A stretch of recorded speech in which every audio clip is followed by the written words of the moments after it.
Assalamualaikum warahmatullahi wabarakatuh. Waalaikumsalam warahmatullahi wabarakatuh. Alhamdulillah, puji syukur senantiasa kita panjatkan kehadirat Allah Subhanahu wa taala atas segala karunia-Nya kepada kita semua. Salawat dan salam kita sampaikan pula kepada junjungan kita Nabi besar Muhammad sallallahu alaihi wasallam. Pemirsa TVRI di mana saja Anda berada, kita berjumpa kembali dalam program kesayangan kita, kajian Kitab Kuning Sahih Bukhari.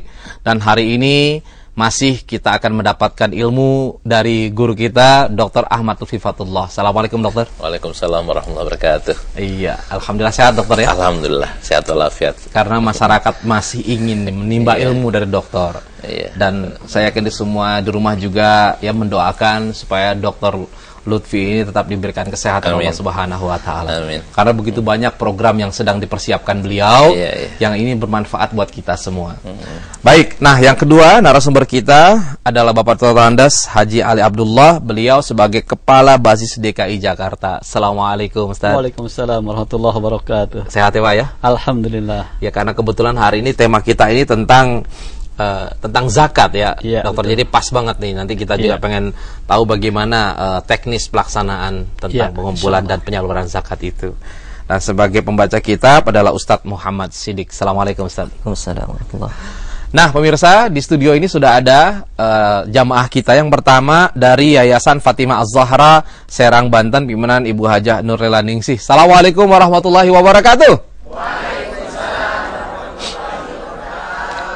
Iya, alhamdulillah. Dan yang kedua, ibu-ibu Majelis Taklim dari Miftahul Jannah Cengkareng Barat, pimpinan Ibu Wasti. Assalamualaikum warahmatullahi wabarakatuh. Lemes amat, Bu. Iya, Bu. Ini saya mau tanya dulu, Bu. Ini ibu nih, Bu ya. Kalau ibu misalkan mau sedekah, Bu. Ibu nyari yayasan atau panti asuhan. Ibu lihat deh, ketemu nih panti asuhan yang reot sama panti asuhan yang bagus. Yang akan ibu kasih yang mana? Yang? Benar yakin? Yang reot? Nah, ini dia nih. Masalahnya di sini. Jadi kita itu dalam menyampaikan sesuatu masih melihat fisik. Sehingga tidak jarang, mohon maaf, yang kita itu terjebak dengan yang namanya budaya kemiskinan. Kenapa? Karena yayasan itu nanti atau panti asuhan tidak akan pernah berbenah diri untuk membuat dirinya menjadi bagus. Kenapa? Kalau seandainya bagus, kagak ada lagi yang nyumbang. Orang udah mikir, dia udah bagus sih bangunannya, kalau gitu nggak usah kita sumbang. Nah, jadi inilah yang akan kita lihat. Bagaimana sih sebenarnya apa yang harus diperhatikan ketika orang itu akan bersedekah dan berzakat? Apakah dari bentuk fisiknya? Gitu. Apa gimana? Nah, memang betul, akhirnya orang coba kalau yang kita ketemu, mohon maaf saudara kita yang minta di jalan, pasti kan ekspresinya macam-macam, Bu ya, dengan wajah kesedihan. Minta. Ada nggak yang minta-minta sambil santai? Pak, minta dong. Ada nggak kayak gitu? Kenapa? Bencong mana lagi, Bu Banci? Bener juga ya. Nah, tapi akhirnya orang selalu membuat dirinya seolah-olah patut untuk diberikan dengan dalam tanda petik membuat dirinya itu menjadi sesuatu yang yang patut dikasihani. Nah, ini nanti akan kita perbincangkan dokter ya. Baik, sebelum kita bicara lebih jauh, mari sama-sama kita dengarkan dulu pembacaan ayat suci Al-Quran yang akan disampaikan oleh Ustadz Muhammad Sofyan dan terjemahan oleh Ustadz Muhammad Saleh yang akan membacakan surat At-Taubah ayat 60 sampai dengan 61. Mari sama-sama kita simak. Assalamualaikum warahmatullahi wabarakatuh.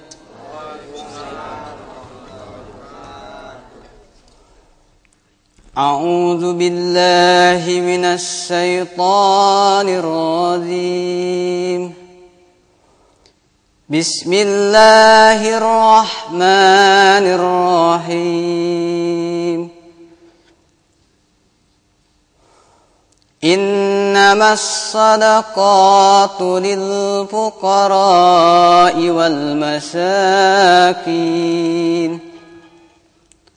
والمساكين والعاملين عليها والمؤلفة قلوبهم وفي الرقاب والغارمين وفي سبيل الله وابن السبيل فريضة من الله والله عليم حكيم ومنهم الذين يؤذون النبي ويقولون هو أذون قل أذون خيرا لكم يؤمن بالله ويؤمن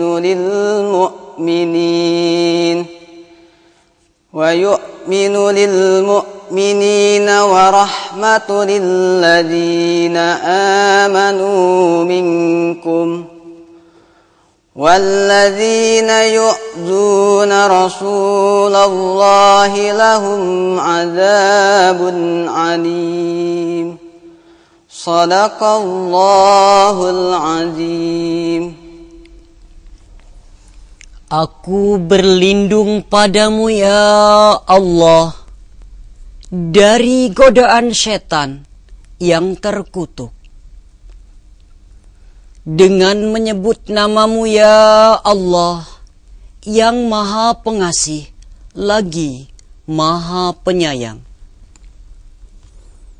Sesungguhnya zakat-zakat itu hanyalah untuk orang-orang fakir, orang-orang miskin, pengurus-pengurus zakat, para mu'alaf yang dibujuk hatinya untuk memerdekakan budak, orang-orang yang berutang untuk jalan Allah, dan orang-orang yang sedang dalam perjalanan sebagai sesuatu ketetapan yang diwajibkan Allah. Dan Allah maha mengetahui lagi maha bijaksana. Di antara mereka orang-orang munafik, ada yang menyakiti Nabi dan mengatakan, Nabi mempercayai semua apa yang didengarnya. Katakanlah, ia beriman kepada Allah, mempercayai orang-orang mukmin, dan menjadi rahmat bagi orang-orang yang beriman di antara kamu. Dan orang-orang yang menyakiti Rasulullah itu, bagi mereka azab yang pedih. Maha benar Allah dengan segala firman-Nya. Assalamualaikum warahmatullahi wabarakatuh. Waalaikumsalam warahmatullahi wabarakatuh. Ya, alhamdulillah, semoga saja yang membacakan dan kita semua mendapatkan berkah dan rahmat dari Allah Subhanahu wa taala.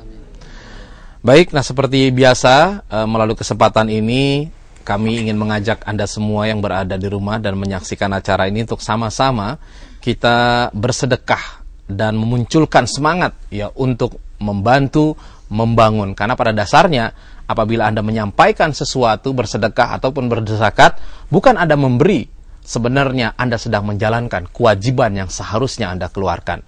Jadi kalau seandainya ada yang meminta dalam kaitannya zakat ataupun sedekah, harus kita berterima kasih. Kenapa? Karena mereka inilah orang-orang yang akan mengantarkan kita ke surga. Nah, baik, dengan Rp50.000 per bulan ya, dokter, bisa Anda sampaikan ke rekening di Bank Syariah Mandiri 70329024993 atas nama Yayasan Pusat Kajian Hadis Indonesia. Buat apa saja? Nah, ini yang kita akan dengarkan kembali. Kelihatannya dokter masih juga, kita masih ini dokter ya, fokus sama Al-Quran Al-Hadi. Iya. Ini kita lagi menggiat-giatkan karena sasaran kita adalah akan ada 10 juta orang Indonesia yang pakai Quran yang kita bikin, Mas. Maksudnya Quran yang kita produksi ya, bukannya kita bikin. Karena kemudahannya itu loh, Mas. Kemudahan. Dan saya ketika saya ke kampus, semua orang mengharap, semua orang minta, tinggal sosialisasinya ini. Nah, saya sangat membutuhkan respon dari para pemirsa sekalian bagi kampus pesantren yang ingin memiliki Quran Al-Hadi untuk dibagi-bagikan ke santri-santrinya dalam bentuk kopian. Silahkan hubungi kami. Hubungi kami, nanti kita akan kirim master-masternya. Nah, buat yang punya kelebihan harta, mau ikut menikmati dampak dari digunakannya oleh 10 juta umat itu, pahalanya akan terus mengalir. Ayo bantuin proyek ini, Mas. Subhanallah. Proyek Al-Hadi ini. Nah, jadi kalau seandainya Anda ya yang ingin juga mendapatkan atau ingin menghubungi, ya silahkan ke www.pusatkajianhadis.com atau untuk konfirmasi donasi ya ke 0818 996 994. Iya.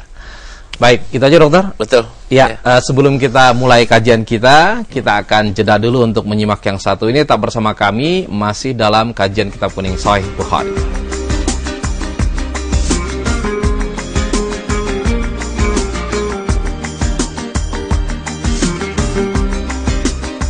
Wasiat Rasulullah kepada umatnya, berpeganglah kepada Al-Quran dan hadis. Ayo bergabung dengan gerakan menghidupkan sunnah, usaha melanjutkan kajian hadis dan penyebaran hadis Rasulullah, wakaf hadis untuk pesantren dan madrasah, digitalisasi kajian hadis dan kitab-kitab hadis, kajian mingguan hadis dan ilmu hadis, pengembangan pusat kajian hadis, dan pembangunan pesantren hadis untuk keluarga. Dengan 50.000 per bulan, insya Allah infak yang Anda berikan akan menjadi amal jariah yang tidak terputus.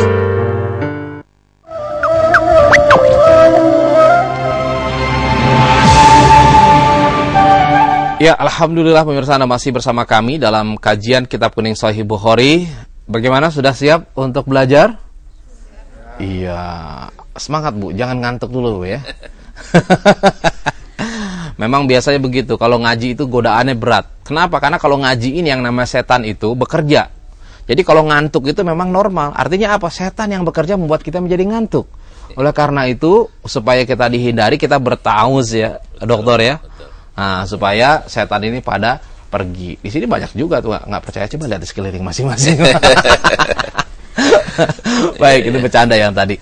Nah, dokter silakan, kita akan memulai kajian kita. Bismillahirrahmanirrahim. Alhamdulillah wassalatu wassalamu ala Rasulillah wa ba'du. Para pemirsa TVRI di mana saja berada, rahimakumullah. Hari ini kita akan mengupas satu bab, agak loncat ya, tapi namun karena saking pentingnya bab ini, maka kita perlu untuk menekankan agar Islam kita lebih sempurna. Ya. Karena zakat itu kan salah satu dari rukun Islam.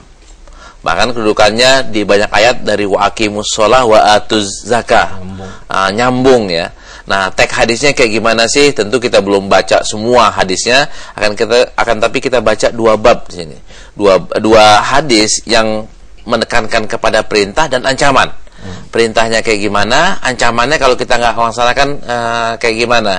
Yakinlah kalau umpamanya kita melaksanakan ini, maka hidup kita akan bahagia dunia dan akhirat. Amin. Kita lihat gimana teks hadisnya. Saya silahkan Pak Sidik untuk membaca. Ada dua bab ya. Bab pertama adalah mewajibkan zakat dan nanti ancaman untuk orang yang tidak melaksanakan zakat.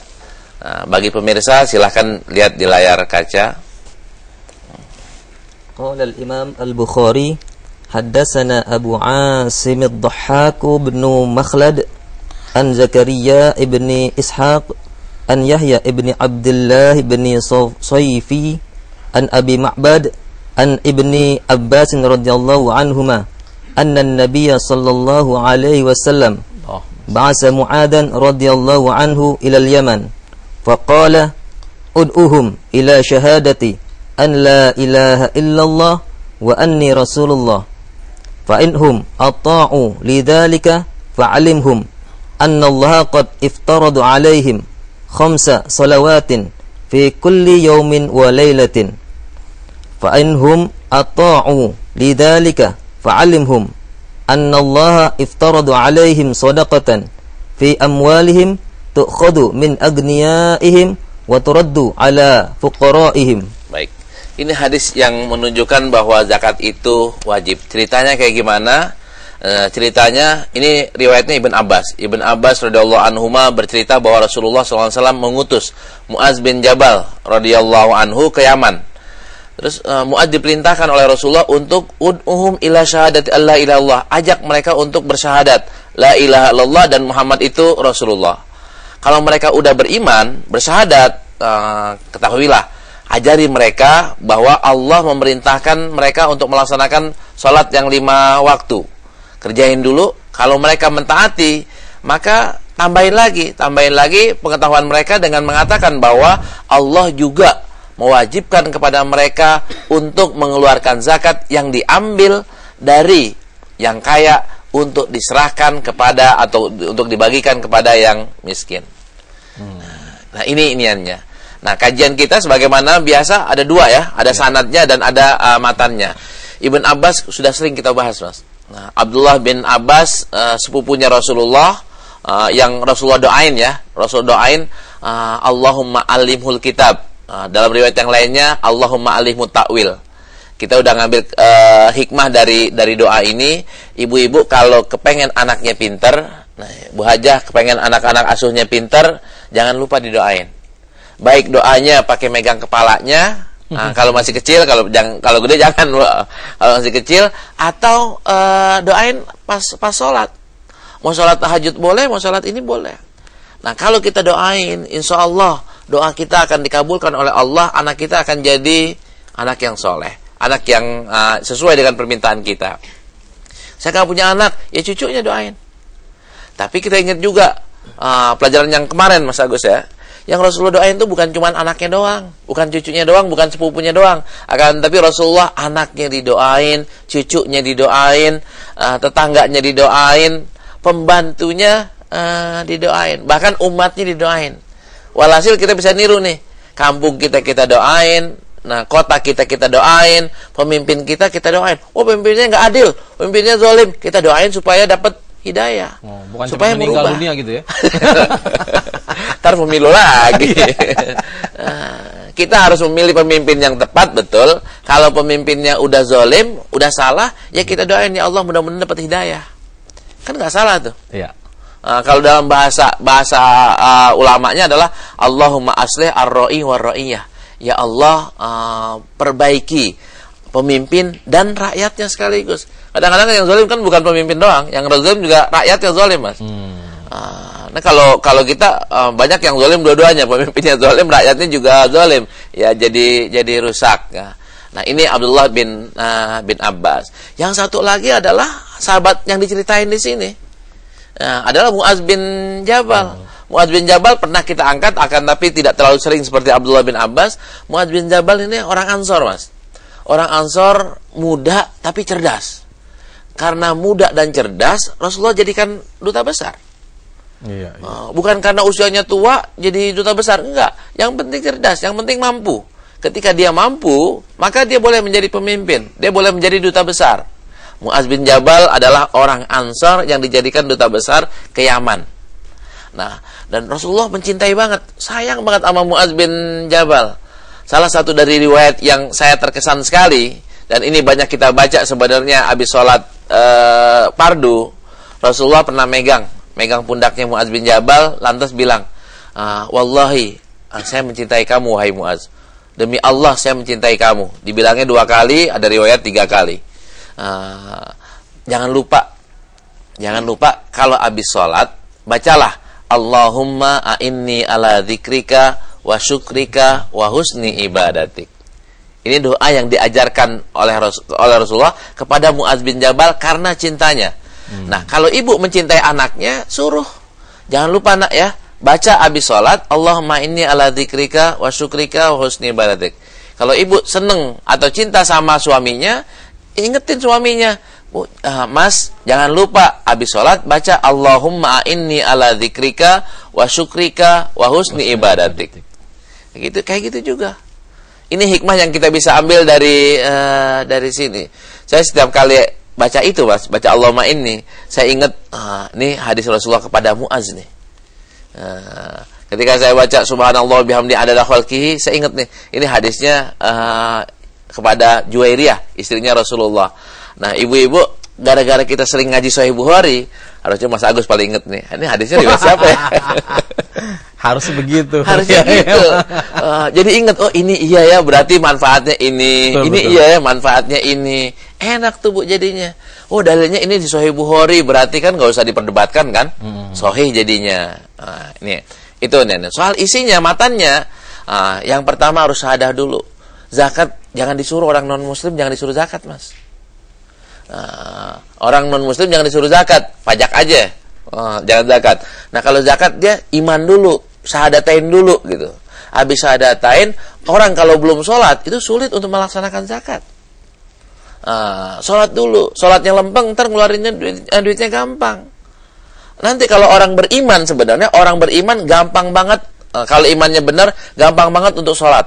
Kenapa? Karena sholat itu bukan untuk kepentingan Allah, kepentingan kita. Iya. Zakat bukan untuk kepentingan Allah, kepentingan kita. Wah, kan ngabisin duit. Nanti hikmahnya ada, bahwa kita ngeluarin zakat itu bukan menghabisin duit, akan tapi untuk menambah uang. Nanti dari Ustadz Abdullah bisa cerita banyak itu, gimana kisah-kisah orang yang sukses ya, namun dia tetap lancar zakatnya. Nah, habis itu baru. Nah, di sini juga dibilang bahwa zakat itu bukan untuk Allah, dikasih Allah dilemparin ke sungai atau dilemparin ke laut sebagai upeti ya, kayak kelompok-kelompok tertentu yang pala kebo lah dibuang sono, segala makanan lah dibuang ke laut supaya Tuhannya makan. Kalau Allah nggak perlu kayak gitu. Ambil zakatnya dari yang kaya, dari yang wajib untuk mengeluarkan zakat, bagikan kepada orang yang berhak, yaitu diantaranya adalah fuqara. Teknisnya kayak gimana? Nanti tolong dijelaskan, Ustaz.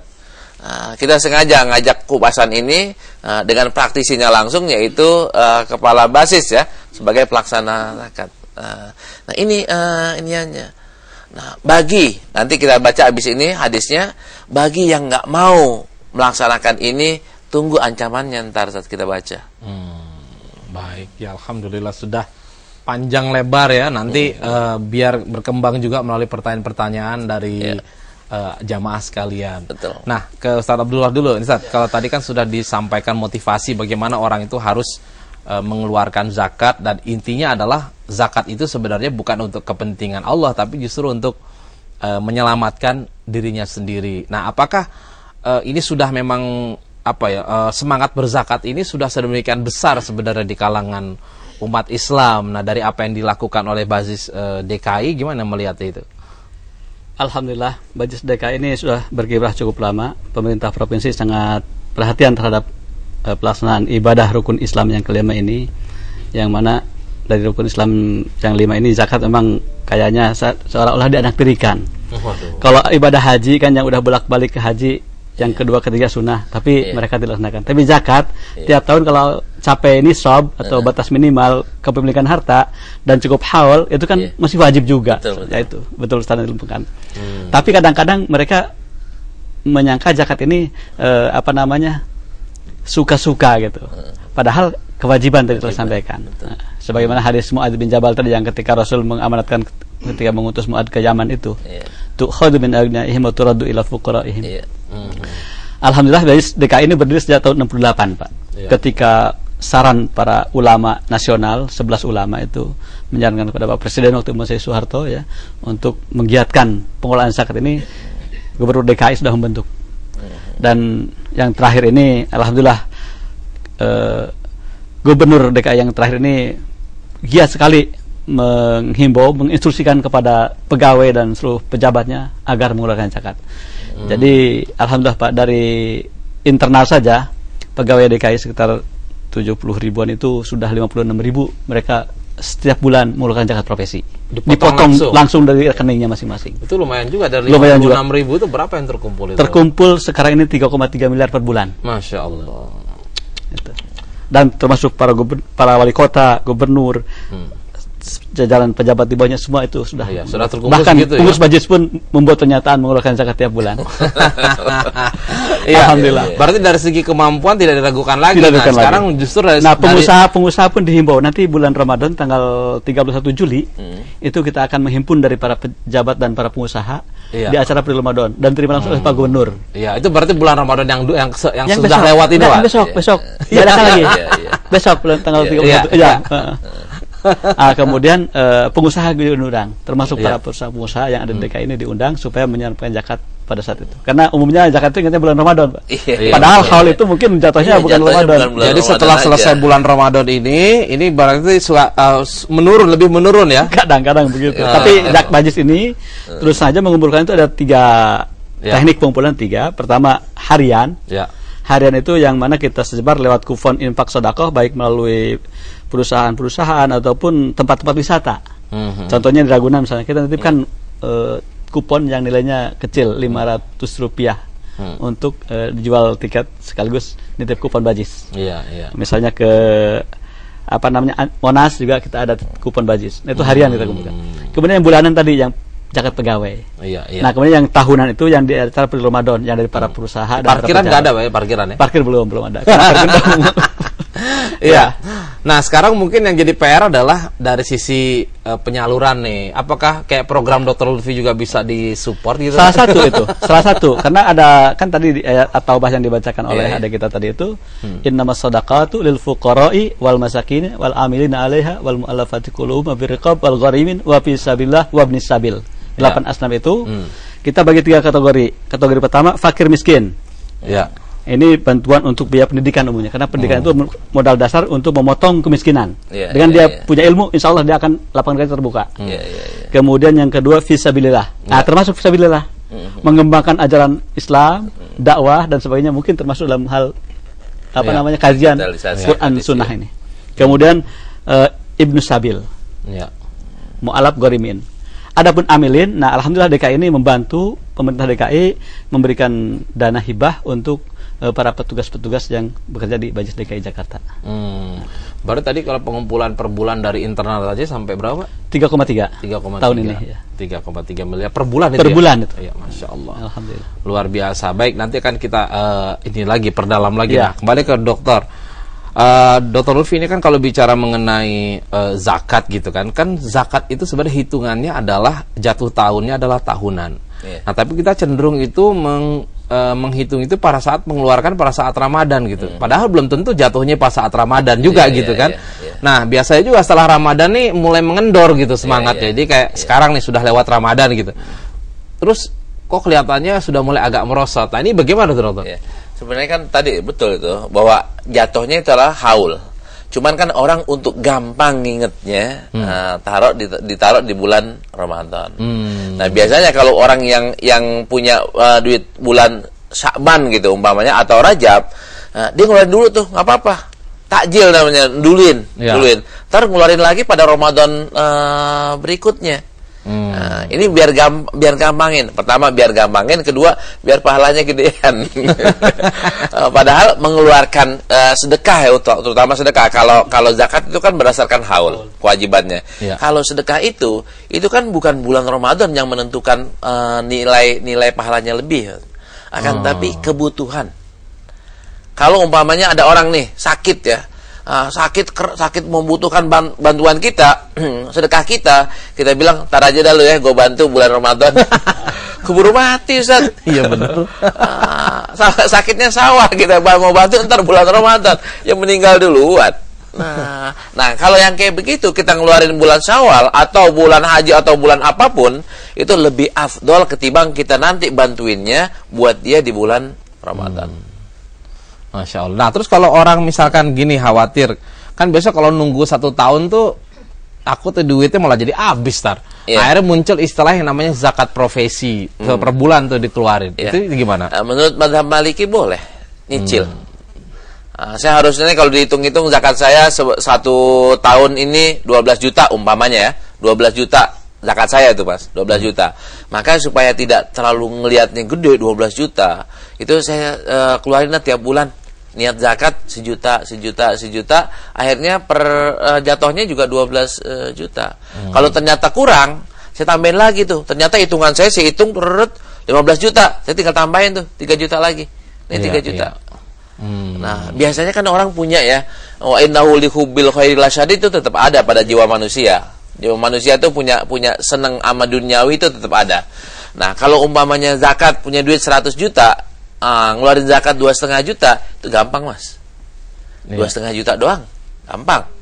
Tapi kalau udah punya 100 miliar ngeluarinnya 2,5 miliar itu udah berat itu. 2,5 miliar dapat 1 apartemen ya. Jadi yang karena yang dilihat yang 2,5 miliar 2,5 miliarnya yang dilihat.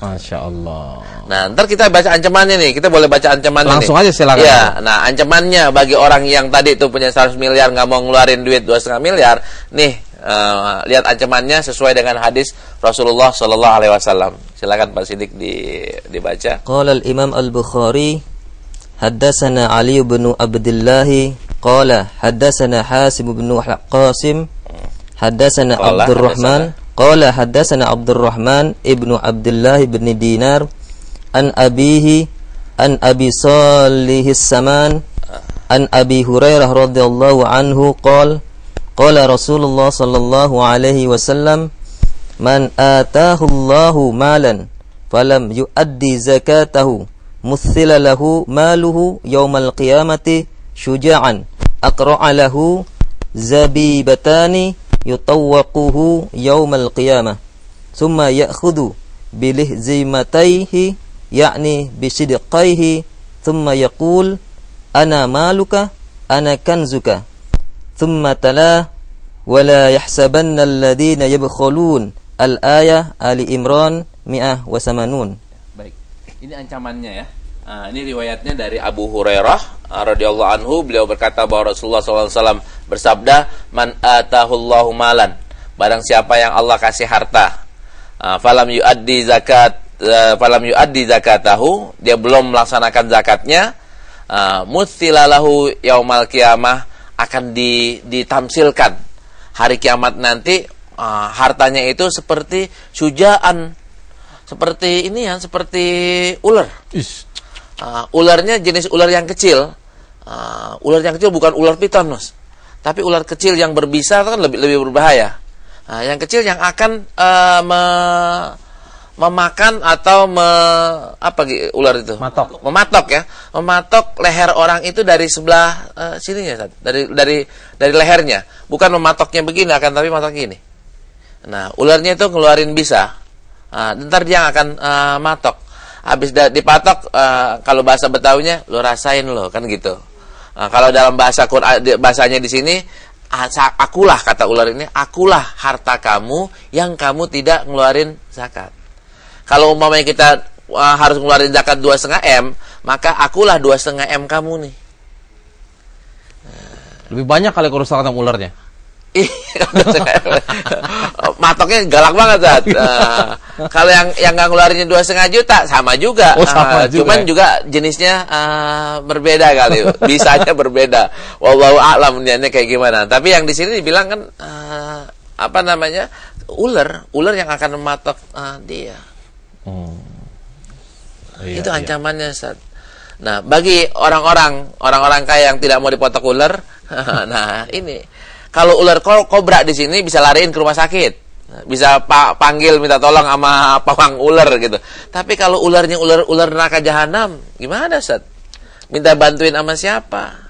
Iya. Lagi juga dipatok di leher itu sama otak, dekat banget itu. Iya, langsung bisa, wah, bisanya sudah ini kan menjalan. hikmahnya apa hikmahnya kalau kita semuanya ngeluarin zakat, maka orang miskin semakin sedikit. Pendidikan semakin makmur, orang semakin cerdas. Coba nih, Quran, proyek kita nih Quran Al-Hadi ya, proyek Pusat Kajian Hadis, ini disokong. Ketika disokong, ini dibaca oleh 10 juta umat Islam, kan semakin pinter tuh. Semakin akrab mereka dengan Al-Quran, semakin tahu hukum Al-Quran, semakin mengetahui apa aja yang diperintah Allah, yang dilarang oleh Allah. Enak kan jadinya. Kita semakin cerdas dan negara tidak akan rugi, rakyat tidak akan rugi, kampung tidak akan rugi. Dan termasuk orang kaya itu juga tidak akan rugi, Mas. Iya. Nah, sekarang kita pengen lihat nih hasil yang seperti apa yang terjadi di lapangan. Tapi kayaknya waktu kita harus jeda dulu ya. Nanti akan kita lanjutkan lagi bagaimana sih implementasinya. Pak, karena kita melihat sekarang contoh di Jakarta gitu ya. Kan kelihatannya jumlah orang yang meminta-minta nih semakin banyak gitu. Nah, apakah ini tidak tersentuh oleh zakat atau sebenarnya ini urusan dari bidang yang lain nih? Ya. Kita juga pengen mendengarkan penjelasan. Tetap bersama kami karena setelah ini kita akan kembali masih dalam kajian Kitab Kuning Sahih Bukhari.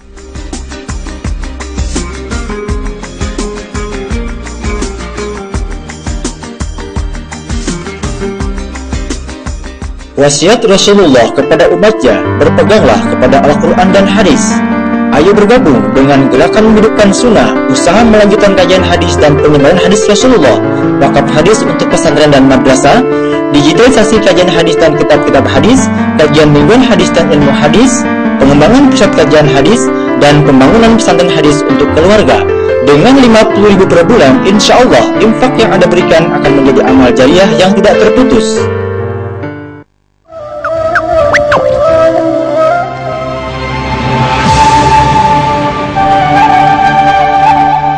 Alhamdulillah pemirsa, terima kasih Anda masih bersama kami dalam kajian Kitab Kuning Sahih Bukhari. Baik, kita akan berikan kesempatan kepada jamaah di studio untuk bertanya. Ya, silakan mulai dari yang belakang.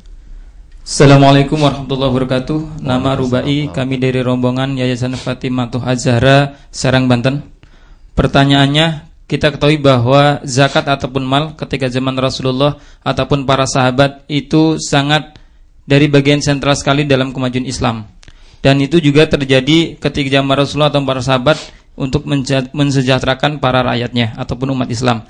Pertanyaannya adalah bagaimana konsep zakat yang harus kita lakukan khususnya di Indonesia agar sesuai dengan tuntunan Rasul ataupun para sahabat. Itu yang pertama.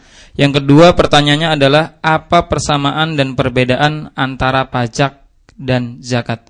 Terima kasih. Assalamualaikum warahmatullahi wabarakatuh. Waalaikumsalam warahmatullahi wabarakatuh. Ya, silakan yang kedua. Assalamualaikum warahmatullahi wabarakatuh. Waalaikumsalam warahmatullahi wabarakatuh. Nama saya Latifah dari Yayasan Fatimah Az-Zahra. Yang saya akan tanyakan, bagaimana bagi seseorang yang jarang melaksanakan sholat 5 waktu, tetapi dia mau mengeluarkan zakat, apakah dia mendapat pahala atau cuma mendapat pahala zakat? Mungkin itu saja. Wassalamualaikum warahmatullahi wabarakatuh. Waalaikumsalam warahmatullahi wabarakatuh. Ya, lanjutkan yang di depan sini. Silakan. Assalamualaikum warahmatullahi wabarakatuh. Waalaikumsalam warahmatullahi wabarakatuh. Nama Ruhyat, kami dari rombongan Yayasan Fatimah Az-Zahra. Ya. Saya ingin bertanya, mengapa zakat itu dikeluarkannya 1 tahun sekali? Terus bagaimana bagi orang Islam yang kurang mampu untuk membayar zakat? Karena zakat ini kan diwajibkan untuk orang Islam, apakah itu dosa atau tidak? Terima kasih. Wassalamualaikum warahmatullahi wabarakatuh. Waalaikumsalam.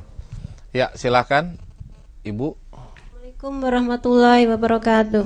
Waalaikumsalam warahmatullahi wabarakatuh. Nama saya Ibu Eni dari Majelis Taklim Miftahul Jannah Cengkareng. Yang ingin saya tanyakan Pak Agus, zakat itu kan hukumnya wajib. Sedangkan dalam pola pikir masyarakat kita itu zakat itu seolah-olah itu hanya itu kan saya kan orang nggak punya, jadi saya nggak usah perlu zakat atau sodako apa-apa gitu. Gimana cara merubah pola pikir seperti itu? Yang kedua adalah gimana cara kita biar kita itu selalu giat mengeluarkan zakat, dengan cara gimana itu Pak Ustadz? Demikian pertanyaan saya. Wassalamualaikum warahmatullahi wabarakatuh. Waalaikumsalam warahmatullahi wabarakatuh. Ya, terakhir Ibu silakan.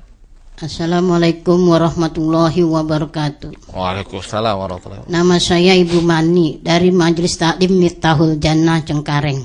Saya mau bertanya Pak, saya punya zakat harta sedikit. Berapa persenkah saya harus mengeluarkan zakat itu? Terima kasih Pak Profesor. Assalamualaikum warahmatullahi wabarakatuh. Ibu, rumah kontrakannya berapa banyak? Banyak mah kagak Pak, ya sedikit lah, tapi apakah wajib zakat juga kan Pak? Jo, jadi pengen tahu ya nggak? Ya, saya takut Pak, cerita Pak Ustadz Lupit tadi. Takut dipatok ular? Iya benar. Iya, terima kasih Bu. Terima kasih. Assalamualaikum warahmatullahi wabarakatuh. Waalaikumsalam warahmatullahi wabarakatuh. Silakan Dokter Lutfi. Asik nih kalau kayak Ibu Mani ini bagus nih, orang Indonesia takut dipatok ular semuanya gitu. Baik, ada yang saya jawab, nanti ada Ustaz Abdullah ya, yang jawab ya. Kita di kajian Sahih Bukhari ini baru baca 2 hadis. Padahal ada 100 hadis, Mas. 100 hadis tentang zakat. Jadi belum selesai nih, ada yang pertanyaannya terlalu cepat. Ada nanti kita insyaallah pas kita baca babnya ini akan kita runtun tuh. Gimana konsepnya Rasulullah tentang zakat. Sehingga jawaban yang tadi pertanyaan semua akan kejawab dengan sendirinya. Nah, ini secara singkat aja. Buat yang miskin enggak, sesuai dengan hadis yang tadi. Diambil dari yang kaya kok. Yang kaya juga enggak semua orang kaya ya. Kaya yang mencapai nisab. Yang dihartakan enggak semuanya 1 tahun. Ada kalau yang zakatnya ziroah, pertanian, itu tiap panen, bukannya tiap tahun. Dan enggak semua zakat 2,5%. Ada yang zakat 10%, ada yang zakatnya 20%, ada yang 2,5%. Nah, yang sering orang lupa adalah selain zakat itu ada sedekah, infak sedekah. Nah, sedekah ini nilainya unlimited. Unlimited, mau 2,5% bisa, mau 50% bisa, mau 70% bisa. Bahkan Abu Bakar pernah bersedekah sampai 99%. Itu yang harus kita pahami. Lantas kenapa kok, gimana kita ngedorong orang supaya zakat? Kita harus mencerdaskan. Orang sedekah itu dia hartanya kurang atau enggak sih? Nah, bertambah kok. Ini babnya Ustaz Yusuf Mansur nih, membuktikan, dan saya buktiin. Nah, saya cerita nih, saya di ceramah nih sebelum Ramadan kemarin, saya diundang tarhib, ada ke Semarang, ada ke Medan, ada ke Palembang nih. Ini mereka tahu saya karena gara-gara kajian kitab kuning Sahih Bukhari.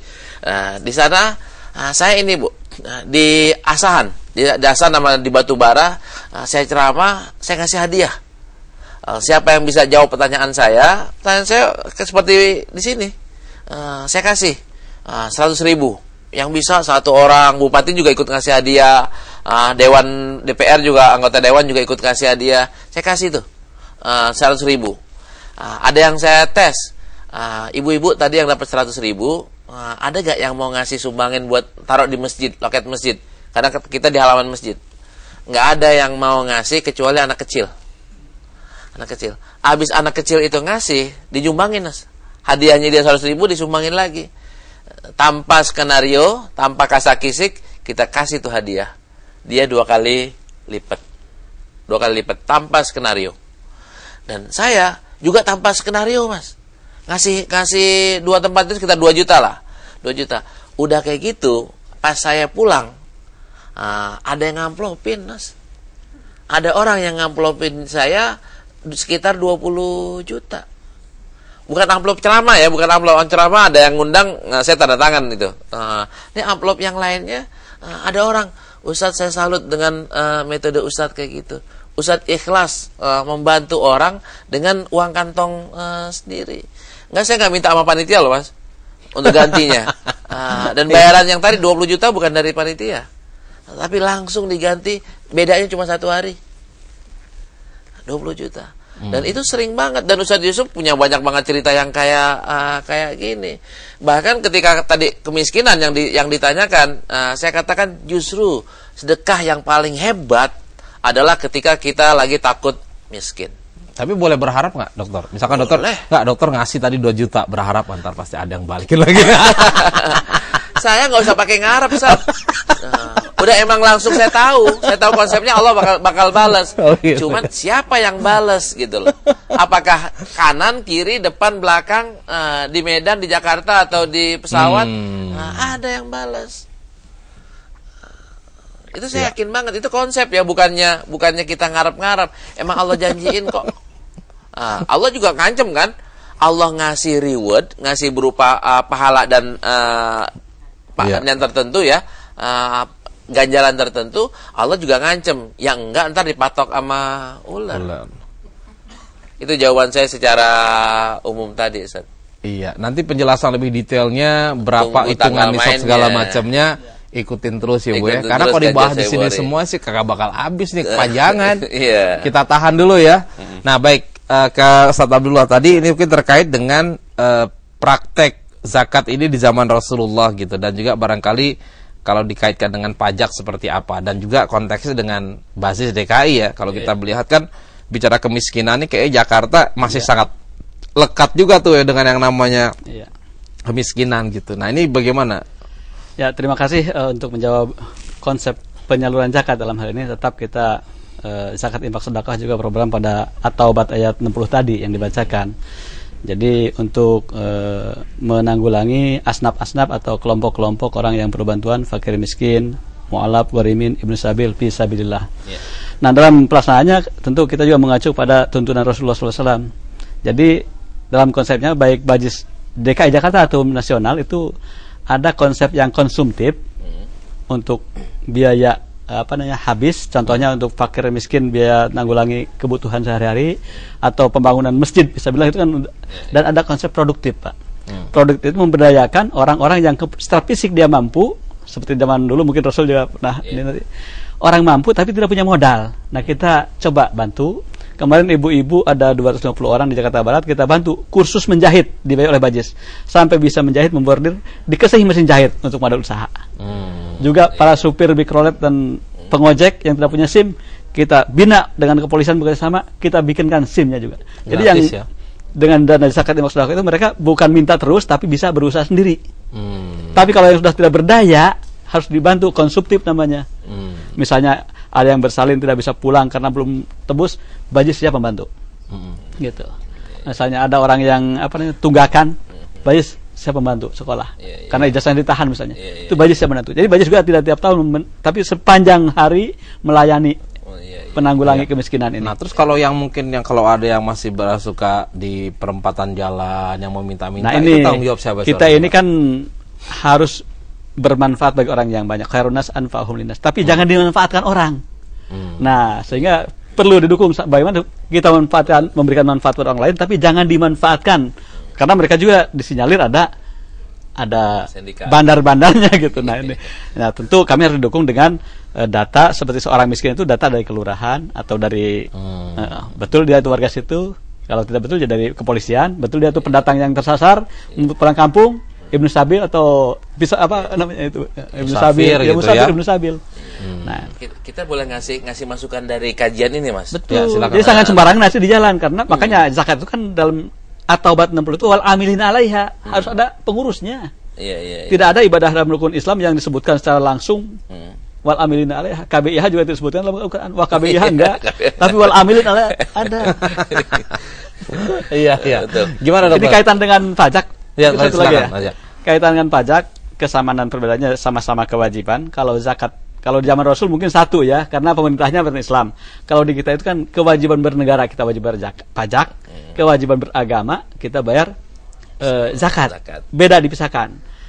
Dalam peraturan pemerintah nomor 60 ya, tahun 2010 udah diatur bahwa zakat, infak sedekah dan sumbangan wajib keagamaan yang dibayarkan melalui badan resmi itu dapat mengurangi pajak, harta kena pajak gitu. Jadi resmi formulir itu bisa mengurangi itu pajak. Dan undang-undang zakat udah ada yang baru sekarang, kemarin nomor 38 tahun 1999, sekarang diganti nomor 23 tahun 2011. Itu undang-undang. Jadi sudah bisa zakat dikonversikan ya? Bisa dikonversikan. Jadi tetap dua-duanya kewajiban kita. Dokter ada yang mau ditambahkan? Kalau kita ngambil kajian ya dari kajian Sahih Bukhari ini, itu menunjukkan bahwa alangkah indahnya kalau uang zakat itu baik DKI maupun nasional itu lebih besar untuk mencerdaskan bangsa, mencerdaskan orang dulu, baru entar mencerdaskannya lewat kayak gimana. Kalau itu udah cerdas, orang akan bayar zakat, orang tidak lagi minta, orang akan menjadi produktif. Jadi porsinya itu orang miskin tapi untuk mencerdaskan, orang ambil sabil tapi untuk mencerdaskan.